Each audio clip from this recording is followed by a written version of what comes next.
ఇప్పుడు మంత్రి సీతక్క గారేమో ఇసుకకు లారీలు తిరగడానికి ఇబ్బంది అవుతా ఉందని చెప్పేసి రింగ్ రోడ్ తీసుకొస్తున్నారట. మీరు ఏ విధంగా ఫీల్ అవుతున్నారు? రింగ్ రోడ్లు అంటే హైదరాబాద్లో అవుటర్ రింగ్ రోడ్ చూసినాం, ములుగులో ఏ విధంగా అనుకుంటారు? అదేదో సామెత ఉంటుందన్న, చెప్పొద్దు మీకు. అమ్మకు అన్నం పెట్టినోడు పిన్నవ్వకు ఏదో చేపిస్తా అన్నాడట, బంగారం చేపిస్తా అన్నాడట. అట్లా ఉన్నది మా మంత్రి గారు మాట్లాడే ఉదాహరణ. ఎందుకంటే ఈ ములుగు జిల్లా ప్రజలకు ఎక్కడ చూసినా ఇప్పుడు ఇది ఏటూరు నాగారం అనేది మేజర్ ప్రాంతం, ములుగు జిల్లాకు గుండెకాయ లాంటిది. ఈ ప్రాంతంలో కొండాయి బ్రిడ్జ్ అనేది ఒకటి కూలిపోయింది, దాదాపు కూలిపోయింది. దానికి మంత్రి గారు వచ్చిండ్రు, శిలాఫలకం పెట్టిండ్రు.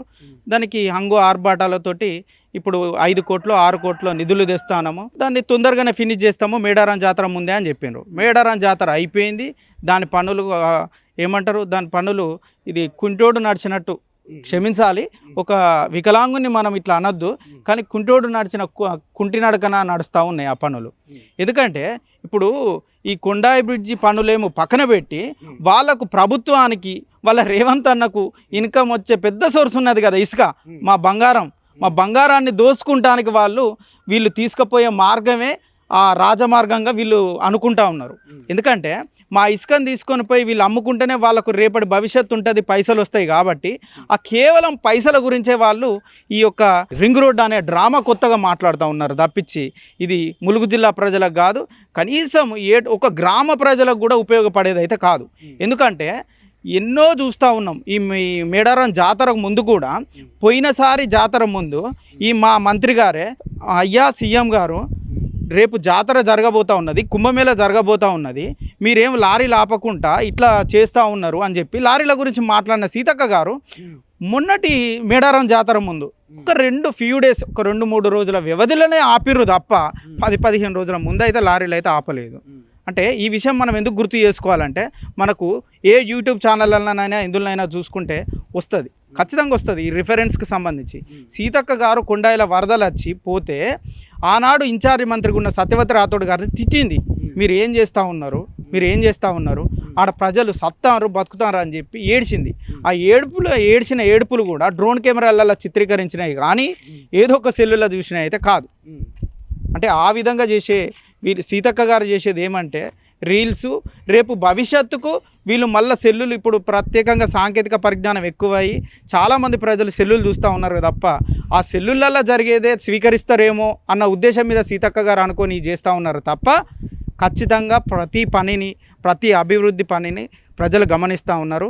ఏ ప్రభుత్వం అభివృద్ధి చేసింది ములుగుకు, ఏ ప్రభుత్వం ములుగు జిల్లాని ఇచ్చింది అనేది ఖచ్చితంగా ములుగు ప్రజలకు గుర్తున్నది.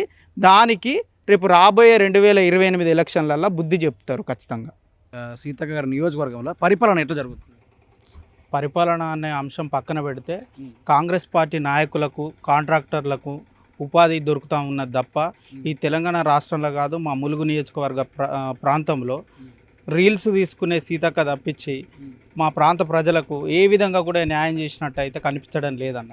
ఎందుకంటే ఏ సంక్షేమ పథకాలు చూసుకున్నా అందులో లూటీ జరుగుతూ ఉన్నది. గతంలో చూసుకుంటే ఇందిరమ్మ ఇల్లులు అని చెప్పి వచ్చినాయి. ఇందిరమ్మ ఇల్లులు వస్తే 3500 ఇల్లులు నియోజకవర్గానికి కేటాయిస్తామని చెప్పి మన ప్రగల్భాలు పలికిన సీతక్క గారు ఆ 3500 ఇల్లులు ఎవరికి ఇచ్చిండ్రు అని అయితే డాక్యుమెంట్ రూపంలో అయితే లేదు. అంటే డాక్యుమెంట్ అనేది మాకు కాదు, ఏమంటే గిరిజన ప్రాంతం అని చెప్పుకునే ఈ ములుగు నియోజకవర్గంలో ఏ ఒక్క గిరిజనునికి కానీ ఏ యొక్క పేద ప్రజలకు అని చెప్పుకునే పేద ప్రజలకైతే ఇల్లులు అయితే వచ్చిన దాఖలు అయితే లేదన్న.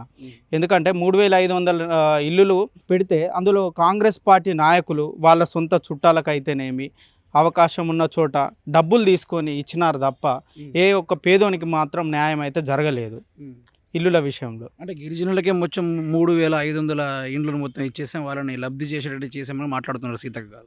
అంటే గిరిజనులు ఈ ప్రాంతంలో వెనుకబడి ఉన్నవారు కాబట్టి వాళ్ళకి ఇస్తానడంలో మాకు కూడా ఏమో నెగిటివ్ రోల్ అయితే లేదన్న. కాకపోతే ఎవరికి ఇచ్చినా ఈ ప్రాంతంలో గిరిజనులు లబ్ధి పొందినా మాకు సంతోషమే. కానీ ఈ ధోరణి అనేది అర్హులకు కాకుండా అనర్హులకు అయితే పోతూ ఉన్నది. మళ్ళీ మంత్రి సీతక్క గారు గెలిచే అవకాశాలు ఉన్నాయి ములుగు జిల్లాలో? లేదన్న. ఎందుకంటే మొన్నటికి మొన్న సర్పంచ్ మీరు లేదంటున్నారు. ఆవిడ గారి విషయం చూసుకుంటేనేమో శిలాపలకాలు ఓపెన్ చేసుడు, పూలు చల్లుకుంటూ ఎంట్రీ ఇచ్చుడు అట్లాంటివి జరుగుతున్నాయి కదా, ప్రజలు బాగా ఆదరిస్తున్నట్టు ఇక్కడ అవపడుతుంది. అంటే ములుగు ప్రాంతంలో సీతక్క గారు ఎట్లా చేస్తున్నారంటే ఒక సినిమా షూటింగ్లు స్టార్ట్ చేసిన విధంగా శిలాఫలకాలతోటి షోపుటప్పులు ఇవ్వడం తప్పించి దానికి సంబంధించిన పూర్తి పనులు శిలాఫలకాలు అంటున్నారు కదా మీరు, శిలాఫలకాల గురించి మాట్లాడదాం.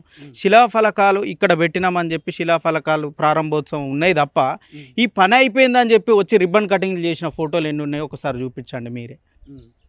అంటే చేయలేదు ఒకటి కూడా లేదన్న, శిలాఫలకాలతోటే పబ్బం గడుపుతూ ఉన్నారు. ఇప్పుడు ఎన్నిసార్లు గెలిచారు ఆవిడ గారు? ఇది మూడోసారి గెలవడం. ఇది మూడోసారి. ఏదైనా అభివృద్ధి జరిగిందా ఎకనామీ పరంగా, లేకుంటే ప్రజల యొక్క బ్రతుకు ఈ ప్రాంతంలో ఏమి అభివృద్ధి అనేది జరగలేదన్న. సీతక్క గారు మంత్రి అయినరు, సీతక్క గారే ఎదిగినరు తప్పించి. ఇప్పుడు హన్మకొండ నుంచి ఏడు నగరం రావడానికి, ములుగు రావడానికి ఆ రోడ్లు కూడా సీతక్క గారు వేశారని వాళ్ళ అకౌంట్ లేదు. గతంలో బీఆర్ఎస్ ప్రభుత్వం ఉన్నప్పుడు కేసీఆర్ గారి దయ వల్ల రాష్ట్ర పంచాయతీరాజ్ మినిస్టర్ ఎర్రబెల్లి దయాకర్ రావు గారు ఉన్నారు కాబట్టి వారి ప్రోద్బలంతో మా ప్రాంతానికి రోడ్లు అనేది కొంత అభివృద్ధి అయితే జరిగింది. వారు కూడా మాకు కొన్ని రోజులు ఇన్ఛార్జి మంత్రిగా పనిచేసారు ఈ ప్రాంతానికి, కాబట్టి కొంత అభివృద్ధి అనేది ఆయన ద్వారా జరిగింది తప్ప మా ప్రాంతంలో ఉన్నటువంటి సీతక్క గారు ఎమ్మెల్యే ఉండి కూడా మాకు కొంతవరకు కూడా న్యాయం జరగలేదు. నా బలం గిరిజన ప్రజలే, నా బలం అడవులో ఉన్న ప్రజలే, వాళ్ళకు పోడు వ్యవసాయం చేసుకోవడానికి పట్టాలు కూడా ఇచ్చేసిన కూడా మాట్లాడుతున్నారు. వాస్తవమే. అది ఏ విధంగా వాస్తవం అంటే గిరిజనులకు అన్న మాట వాస్తవమే, కానీ ఇక్కడ గిరిజనులు కాదు, ఈ ప్రాంతంలో ఉన్నటువంటి దాదాపు 1970 కంటే ముందున్నటువంటి ప్రజలు, గిరిజన ప్రాంతాల ప్రజలకు ఒక్క ఎకరం కూడా లేదు. కానీ ఎక్కడి నుంచో వచ్చినటువంటి వలసవాదులైనటువంటి గిరిజనులు, ఛత్తీస్గఢ్ నుండి వచ్చిన వాళ్ళు 30,000 మంది దాదాపుగా ఓటర్లు వచ్చిండ్రు. వాళ్ళకు ఒక వ్యక్తికి దాదాపు 5.5 ఎకరాల కంటే ఎక్కువ భూమి ఉన్నది. కానీ ఈ ప్రాంతంలో ఎప్పటి నుంచో ఉన్న గిరిజనులకు మాత్రం ఒకరికి కూడా దాదాపుగా చెప్పుకోవడానికి, సేద్యం చేసుకోవడానికి కూడా 2 ఎకరాలు కూడా లేదు. వారికి వారు గొప్పలు చెప్పుకునే విధంగా ఎక్కడి నుండో వచ్చిన గిరిజనుల అభివృద్ధి పదంలో నడిపిస్తానని చెప్పి కొట్టుకోవడానికి అవకాశం కల్పించిన సీతక్క గారు ఇక్కడ ఎన్నో సంవత్సరాల నుంచి ఇక్కడనే నివసిస్తున్న ఆదివాసీ గిరిజనులకు మరి అదే పోడు కొట్టుకోవడానికి ఆస్కారం లేకుండా ఫారెస్ట్ అధికారులతో బెదిరిస్తూ ఉన్నారు. మరి అదెక్కడ న్యాయం?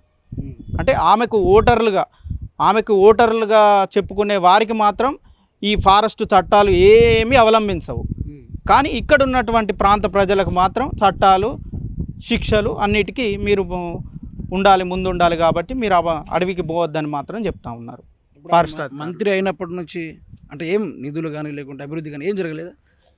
అభివృద్ధి అంటే ఏ ప్రభుత్వం అధికారంలో ఉన్నా కానీ అభివృద్ధి అనేది సంక్షేమ పథకాల ద్వారానే కొంత అనేది జరుగుతుంది. ఆ సంక్షేమ పథకాలు ఈ కాంగ్రెస్ నాయకులు, కాంట్రాక్టర్లు వాళ్ళు ఏ సంక్షేమ పథకం చూసుకున్నా కానీ ఇల్లులకు డబ్బులు తీసుకుండే, ఇంకో దానికి కమిషన్లు తీసుకుండే, ప్రతి పనికి కమిషన్లు తీసుకోవడం తప్పించి అభివృద్ధి అన్న మాట లేదు. ఇంకొకటి ఏంటంటే ఈ విషయం మనం మాట్లాడాలో లేదో ఈ మీడియా ముందుకు కానీ మంత్రి గారికి సంబంధించినటువంటి అనుచరులే బాగుపడుతున్నారు తప్ప ఈ ప్రాంత ప్రజలకు కొంచెం కూడా ఉపాధి లేదు, ఉపాధి అవకాశం లేదు, లాభం కూడా లేదన్న.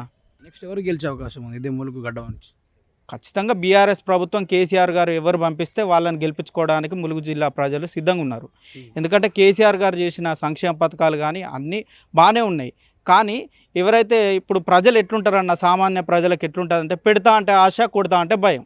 ఆ ఉద్దేశంగానే రేవంత్ రెడ్డి నేను ఇచ్చే పింఛను డబ్బులు ఇస్తా, రైతు బంధు డబ్బులు ఇస్తా, అన్ని ఏదైతే సంక్షేమ పథకాలు కేసీఆర్ గారు ఇచ్చినాయి డబ్బులు ఇస్తా అన్నాడు కాబట్టి ఆశతోటి గెలిచినారు తప్ప ఈ కాంగ్రెస్ ప్రభుత్వం అయితే కాంగ్రెస్ ప్రభుత్వం పేరు చెప్పుకొని కాంగ్రెస్ ప్రభుత్వం మనకు మంచి చేస్తుంది అని చెప్పి ప్రజలు ఆశీర్వదించిన ప్రభుత్వం అయితే కాదు. ఇది బెటర్ లక్గా వచ్చిన ప్రభుత్వం.